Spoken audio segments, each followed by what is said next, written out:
Advantage Assam 2.0 প্ৰদৰ্শনীৰ আজি অন্তিমটো দিন। এডভান্টেজ আসাম 2.0 সামৰণিৰ পিছত সাধাৰণ দৰ্শকৰ বাবে মুকলি থকা প্ৰদৰ্শনীস্থলীত দেখা গ'ল এক বিশেষ দৃশ্য। ষ্টাৰ চিমেণ্টে CSR পুঁজিৰ জৰিয়তে সহায় কৰি অহা বিভিন্ন উদ্যমী ব্যৱসায়ীৰ সামগ্ৰী প্ৰদৰ্শন কৰা হয় এই প্ৰদৰ্শনীত। বাঁহৰ দ্বাৰা নিৰ্মিত গহনা গঠৰি, চাবোন, বেগ, আচাৰ আদি প্ৰদৰ্শন কৰা হয় এই প্ৰদৰ্শনীত।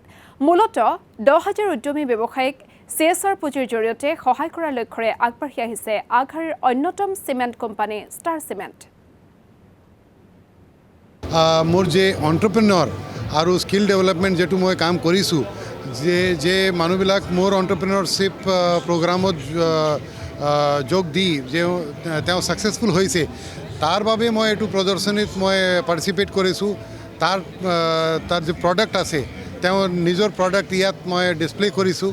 তেওঁ নিজৰ প্ৰডাক্ট পাব্লিকৰ বাবে ডিছপ্লে কৰি আৰু নিজৰ বিজনেছ আগবঢ়াবলৈ চেষ্টা কৰি আছে। মই এণ্টাৰপ্ৰেনিয়ৰশ্বিপ ডেভেলপমেণ্টৰ বাবে মোৰ এটা প্ৰজেক্ট আছে ষ্টাৰ সামাৰ্থ।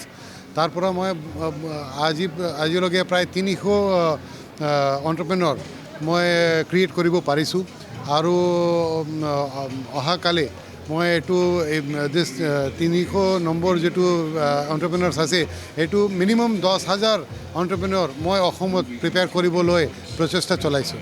এইটো মই CSR ফাণ্ডৰ পৰা কৰিছোঁ আৰু এইটো মোৰ প্ৰকল্পটো আছে, বহুতখিনি প্ৰকল্প আছে, কিন্তু তাৰ ভিতৰত ষ্টাৰ সামাৰ্থ একটা প্ৰকল্প আছে। এইটো মই মানে এটা ছেপাৰেট অফিচ আছে, তেতিয়া retired government officials, retired bank officials, retired chartered accountant তাৰ মই কানেকশ্যন কৰি দিছোঁ।